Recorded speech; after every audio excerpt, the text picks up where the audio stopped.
শুভ দুপুর। আজ আমি ছাদে গিয়েছিলাম। সেখানে বিলাতি ধনিয়া পাতার গাছ লাগিয়েছিলাম। গিয়ে দেখি যে পাতাগুলো এত সুন্দর হয়েছে, ভর্তা খাওয়ার উপযুক্ত। তখন আমি কিছু পাতা সেখান থেকে ছিঁড়ে নিয়ে আসলাম। অনেকদিন পরে ভর্তা দিয়ে ভাত খেতে ভালোই লাগে। আজ ডাল ভর্তা করব আর ধনিয়া পাতার ভর্তা করব। সেটা আপনাদের সাথে শেয়ার করতেছি। আমি পাতাগুলো নিয়ে নিচে নেমে আসলাম। পাতাগুলো ভালো করে ধুয়ে কেটে আমি কাঁচামরিচ, রসুন এবং পেঁয়াজ নিয়েছি। সামান্য একটু তেল দিয়ে, আমি তেল বেশি দিব না, মরিচগুলোকে ভেজে নিব।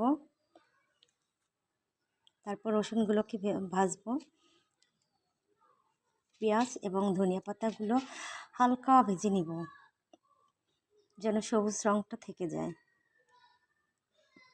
তারপর পাটায় বেটে নিব, সাথে একটু লবণ অ্যাড করব। ডাল সিদ্ধ করে আগেই রেখেছিলাম, মরিচ ভেজে রেখেছিলাম। এখন লবণ দিয়ে মরিচটাকে আমি ডলে নিচ্ছি। তার সাথে এখন আমি পেঁয়াজ কুচিগুলো ডলে নিচ্ছি। এখন ভালো করে আমি ডালটা মথে নিয়েছি, একটু সরিষার তেল দিয়ে দিয়েছি। ব্যাস হয়ে গেল আমার ডাল ভর্তা এবং ধনিয়া পাতার ভর্তা, গরম ভাতের সাথে। আর কি,